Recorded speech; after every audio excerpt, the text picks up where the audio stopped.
All right, welcome back to the channel, everyone. Hope you all are having a good day so far. So this video from Johnny Arnett popped up on my feed. And I see what the thumbnail is. I see what they're talking about. And it's basically, okay, well, first of all, Johnny Arnett video. This video title is "This Michael Jordan Play Changed History," and people think it's lame. And I'm about 99.9% sure we're going to be talking about the play in the 91 finals against the Lakers, where he went up with the right, brought it back down, and then he laid it in with the left. Which, if we've heard Michael Jordan talk about it, and basically like he thought it was about to get blocked. I believe it was a Sam Perkins, I believe, was going for the block, but then ended up not committing to it. But Jordan ended up already improvising and switching it to the left. Do I think the play is overrated or like lame? Not lame. I thought it was awesome to see him improvise that fast. We've seen it a dozen times, not more than a dozen with MJ. Is it overrated? Maybe. It actually might be, because like whenever we see like I don't know, say a 1 minute clip of Jordan, like highlights, we always see this play. And honestly, out of all the plays that Jordan's done, like we've seen these mixtapes of Jordan, and it was like, dude, I'd rather see the play of him in against New Jersey, where he literally looks like he's flying from one side of the hoop to the other side, you know, making like 4 or 5 fakes midair, and then just the impossible layup. You all know what I'm talking about. To me, that if I could show people like one play, I'd probably be like, look at this dude. Look at this. This ain't human. But anyways, let's see what the premise of this video is. As I always do, I'm going to link the original video down below in the description, you guys. If you haven't checked out Johnny Arnett's channel, like, I mean, at this point, if you've been following my channel, you know I've reacted to probably dozens of his videos at this point. So anyways, link for his channel is down below.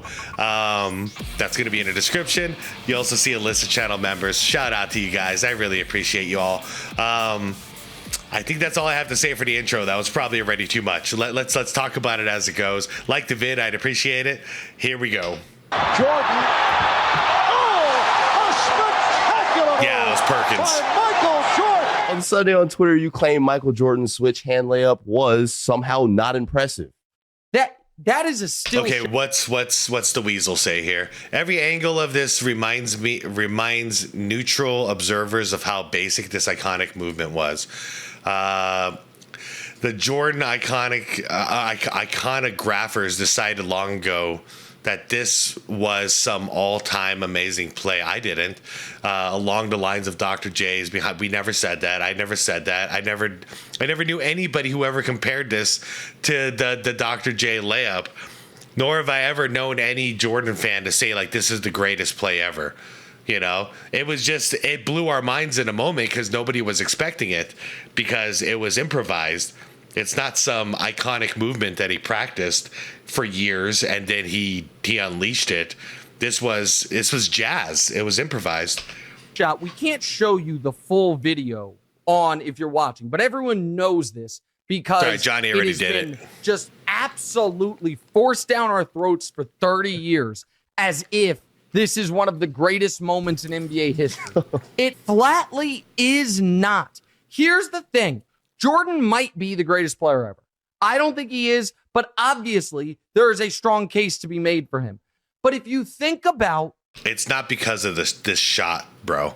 So even if you discredit this shot, which I'll help you do it. I can help you discredit the shot. It was just what it was. It was 2 points and a foul, I think. So it was whatever. Three points the hard way.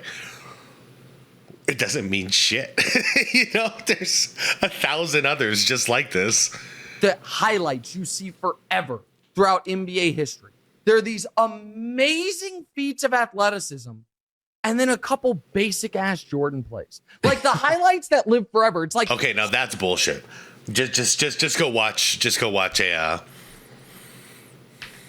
highlight reel.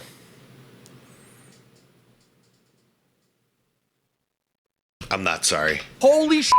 Dr. J jumped put the ball behind the backboard, hung in the air, got it around to the other side. It's like, is he the only person in the world who could do it? Vince Carter jumped over a 7'3" French dude and ended his career. It's like, is that the greatest thing I've ever seen in my life? LeBron. Yeah, and every time that there's a Vince Carter highlight reel, you better believe we're showing that highlight. You know, we all know that highlight. 30 feet behind the play, tracks down Iguodala, pins it, and then it's like, and Michael. Yeah, and that's shoved down our throats too. We see it all the time. The second you hear LeBron James's name, chase down block. You know, we see the visual. Jordan once had a spin move baseline and kind of dunked on Patrick Ewing. And another time, Michael Jordan switched hands on a layup. Holy shit, look at this. So okay, see, that's, if we were just going to talk about this one play, fine. But he had to go and just make it basically something that it's never been and it was never supposed to be. Like, this is the end-all, be-all of Michael Jordan. If this highlight is not impressive, then his whole career is not impressive. It's just that weasel shit. I know that you've all seen this iconic image and this iconic highlight from Michael Jordan. Here's the thing. Oh, sick. Here's the intro music. Anytime this highlight pops up nowadays on social media, you will find commenters in the thread saying that the play is overrated, that it wasn't anything special, and that modern players have done things similar or way more impressive, and that we only make a big deal about it because it was from Michael Jordan. Although I do find these reoccurring comments very annoying, I can't really blame younger fans for thinking these things. Yeah, because the thing is you had to be watching that game live, and you had to have, I mean, because if you're watching the game live, you've never seen the highlight because it hasn't existed yet. It's not real. It's not part of history yet. So what was so shocking about that layup was that nobody expected it and nobody understood it. We had to watch that replay multiple times to go, what the hell was Jordan thinking? Like, what caused this to happen? That's why the whole thing kind of blew up. But it was just in the moment we were all shocked, and you can hear the commentating by Marv Albert. He was just blown away at what he just saw because we didn't understand why he did it. Why didn't he just dunk the ball? Because there's just no way that they could really understand the context and the magnitude of the moment unless someone explained it to them in detail. So that's what I'm doing today, as I'm telling you the story and the significance behind the most iconic layup of Michael Jordan's career. Is it though? I mean, okay, that's not the question. Yeah, I guess it is because it is shown all the time. But should it be? I don't feel like it should be the most iconic layup from Michael Jordan. I think that's my problem with all this. Like, I accept that it is, but he's done, dude. Come on. How many, like, I've reacted to like layup package videos of Jordan. You could take your pick of 100 that are better than this, in my opinion. June of 1991, the NBA audience was preparing itself to see a dream matchup in the NBA Finals. Yeah, MJ versus Magic MJ. versus Michael. The two biggest stars in the NBA and the top two MVP finalists of the league were set to square off on the game's biggest stage.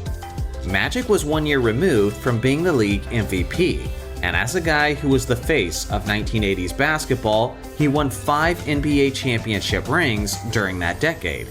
So in reality, Magic's legacy was already firmly established in a very positive light. You could even go as far as saying that he had nothing left to prove on the basketball court. On the other hand, we could say that, but we know Magic didn't feel that way. Michael Jordan. Now, although MJ was already being that layup should be right there. I'd rather that be the face of Jordan's layup package right there. Celebrated for his transcendent talent, there was still something missing from his legacy and reputation. He wasn't widely regarded yet as a winner. You see, at this point in time, people had a different idea of what it took to win championships. Throughout the vast majority of NBA history, it had been the facilitators and team first players who won the championships, and not the scoring leaders. In the 1960s, Wilt Chamberlain was breaking scoring records, but it was Bill Russell who won most of the championships. Yes, sir. In the 1980s, players like Dominique Wilkins, Alex English, and Adrian Dantley were winning the scoring titles, but it was first-team leaders like Larry Bird and Magic Johnson who were winning all of the NBA titles. Shout out to Alex English, by the way. A very, very underappreciated, awesome player. So with this being the case, a widespread narrative was established that leading scorers don't win championships. Team leaders do. Many people were using this as a criticism against Michael Jordan, that he's a one-man show, that he doesn't include his teammates enough, and that he'll ultimately never be as successful as Magic and Bird. That's what kills me about the there was no competition, blah, blah, blah kind of arguments. It's like there obviously was. We basically were, I mean, I was alive for this. We were at the point where we were basically calling Jordan like, he can't win. You're not going to win with Jordan as your star. It's just not going to work. You know, that's what he was dealing with. So, yeah, there was competition because he couldn't win at first. He had to learn how to do it. Think about it. Michael Jordan was 28 years old at that point in time, yet he still didn't have a single championship ring. At that same age, Magic Johnson already had all 5 of his championship rings, and Larry Bird had 2. So relatively to his elder competitors, Jordan was behind schedule, and much of the basketball world started to speculate that it was due to a flaw in his leadership and approach. These were the narratives heading into the 1991 NBA Finals. Yes, both stars were beloved and admired on a large scale, but without question, Jordan had a monkey to get off his back. Yeah, and I've said it multiple times, but I'll say it real quick again. I, like everybody who was my friends, my family, when we're going into this 91 finals, we thought we would bet the farm on the Lakers. Not that we wanted the Lakers to win. We hated the Lakers. We loved Jordan and the Bulls. But there was no way in hell he was going to win it on his first try. You know what I mean? His first NBA Finals appearance, and he's got to go against Magic Johnson, the biggest veteran in the league at that point. 5-time champion. You know the resume. So who's the better leader at this point? Who was poised and ready for the finals? Magic was. You know, that's the way we saw it. He's been here so many times. I think this was his, ninth finals appearance. So at this point, it's like, this is nothing for him. This is just another series. But Jordan shocked the world with this. While Magic did not. The conclusion of Game 1 didn't help Jordan's case. Magic had a triple-double and led his Lakers to a victory. Yep. And although Jordan did have a monstrous performance both as a scorer and as a passer, when the game was on the line, MJ came up short, as his potential game-tying jumper rattled in and out. Yep, and I remember me and my brother at that point talking about nerves, because we were like, yeah, it's the first time in the finals on the big stage. They're nervous. We saw this Game 1 and they lost, and it was like, I don't think there's coming back from this year. You know, they're too nervous. They haven't been here before, and there's not one of them that knows that has experienced this type of pressure before. Now, the Lakers had stolen home court advantage from Chicago, and whether it was fair or not, it looked like the narratives might persist about these two superstars. Yep. To describe Game 2 as being crucial for the Bulls would be an understatement, as it would be devastating if they were to lose their first 2 games on their home floor. The game was competitive throughout the first half, while Jordan was looking to be more of a distributor. MJ barely looked to score in the first half, but in the second half, he became extremely aggressive, while maintaining a level of efficiency that was difficult to believe. Michael Jordan wasn't just hot in the third and fourth quarter, but he quite possibly put on the hottest scoring display in a single half of finals history. And won. He was literally automatic. He was in the process of breaking the finals record for the most consecutive field goals made without a miss. Within this span, it went from a close and competitive contest to an absolute blowout. Jordan got up to 12 consecutive field goals made without a miss. Jesus. And the crowd was going absolutely nuts. He was taking over on the game's ultimate stage, proving that he can win at the highest level while being a leading scorer. All right, so now I got to go back and watch Game 2 of the 91 finals, don't I?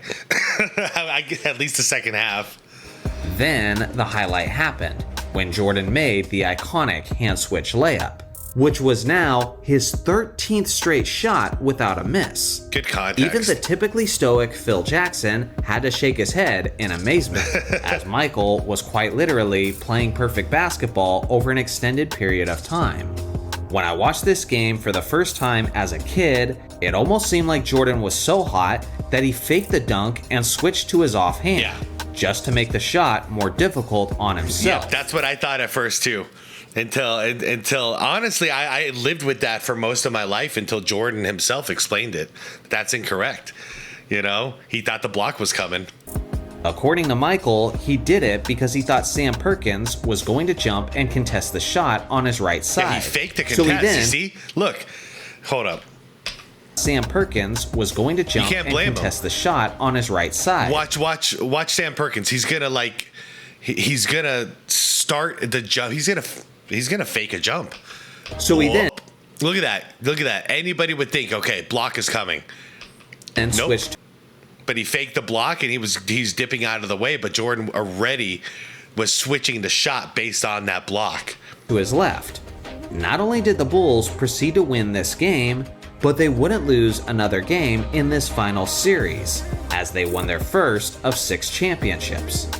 So yes, the shot itself was very impressive, but it's everything else around it that made it so special, so iconic, and so timeless. I mean, real quick, to me, it's what that shot represents is the 91 finals. Like, that's what it is. It's an iconic shot that we can go in those finals. The first time they won a championship, we have that highlight. Just like the very next one in 92 is Jordan in game 1, 92 finals against the Blazers, bombing threes and scoring 30 something points. I forget, it was like 36 points in the first half. We could show those clips because it's it's representative of the timeline of the history. This is what he did in this one that you remember. The switch hand. Then he bombed these guys. And then in the 93 finals, we usually have that him driving to the basket and drawing the foul on Charles Barkley, but still getting the shot off, Then you fast forward. Yeah, I don't have to go through all of them, but you guys know there's certain iconic things that are associated with certain series that we remember. And all you have to do is show one highlight and be like, yep, I remember that series. Like the record-breaking streak and the destruction of a narrative that once hindered Jordan's legacy. Because of how the Bulls took the momentum with authority in Game 2, this image became a symbol of many things. In a way, it was the start of their dynasty. It was the moment where MJ ripped the torch out of Magic Johnson's hand and led the league his way moving forward. 13 straight. It became the symbolic image of Jordan reaching his prime and becoming not just the league's best player, but its new definition of a winner. Now, could another athlete today make this same shot with this same degree of difficulty? Absolutely. Yeah. But I used to practice this shot. Like, literally, I used to use this in games of horse to piss people off. I can't. I'm no Michael Jordan, you guys. I can't hang like Michael Jordan, but the hand movement is possible. No problem. Can't do it anymore, but I could do it no problem most of my life. So, yeah, no, it's not the move that's impressive. It's what it represents. Back to me when someone does this in the NBA final. Okay, to be fair, you've got the chase down block by LeBron that's like so legendary, right? Well, to me, I like the block from Jordan's Wizards times against the Bulls, where he two-hand pins the ball against the glass and rips the ball out of thin air. That is a more impressive block to me. But why is that one chase down block by LeBron shown over and over and over again? Because the context. Because that was a huge play in the 2016 NBA Finals. That's why we do it. It's not because it's a technically great play. We've seen him do that 100 times. We've seen other players do that 100 times, So it's not the actual play, and that's where those guys are kind of hypocrites when they're bashing this play, because there's a bunch of plays that they think is iconic that we could do the exact same thing with. But how about we just don't do that and just say, yeah, these iconic plays they're iconic for a reason.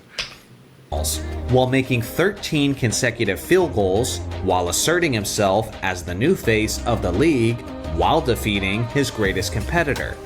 The truth is, this sequence was one of a kind, and we've never seen anything quite like it since, and we likely never will. So what do you guys think? Is this iconic play underrated, overrated, or properly rated? I look forward to hearing your thoughts in the comment section below. Thanks for watching as always. Make sure to like and subscribe for more basketball content, and I'll see you guys in the next video. First of all, great video by Johnny Arnett as usual. I don't know what else to say, because is it overrated? There's layers to this. Is it overrated as a basketball play? Yeah. Is it overrated in the context of what it means? No, not at all. And I can go the same way about the chase down block, since Weasel Nick Wright brought it up. Okay, the LeBron chase down block. Is it an overrated play? Hell yeah. In the context of the game, now is it overrated? No, that was a crucial play.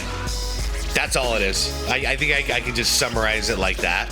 That's how I feel about it. You take away the context, and these plays are just normal, cool play, cool layup, MJ. Oh, good block, LeBron, But you add in the context and the stakes, what's at stake here. And like in this Bulls-Lakers game, if they lose this game, it's over, then the history would all change. It would be, no, Jordan got to the finals and lost to Magic. That was the first time in the finals. That's how the history would have gone. And if LeBron didn't get that chase down block, potentially he never wins a championship in Cleveland. Like, there's a lot at stake here with these plays, and that's why we remember them. So anyways, I'm not going to go and talk around in a circle about it, but I think bottom line, that's how I feel. What do you guys think about it? Because to me, it really mattered. The context always matters when it comes to this stuff. I gotta tell you the truth. The Vince Carter jumping over a dude, that is not only iconic, but the fact that he did it in the Olympics, to me, that's just it's next level. The context behind that just makes it next level. Because dude, the world never seen some crap like that before. So all of a sudden there's this guy, Vince Carter, and on the world stage, okay? On the world stage, this is before YouTube and all that stuff. This dude jumps over some guy and dunks it, and then they're all celebrating like monsters. Yeah. That's different than if it would have just happened in a regular NBA game, you guys. So, okay, guys, I'm out of here. Let me know what your opinions are, too. Go check out Johnny Arnett's channel. We'll have a good old conversation like we always do. What's up, Johnny, if you're watching? Like the vid, subscribe to the channel if you want more content like this, and most importantly, to be water, my friends.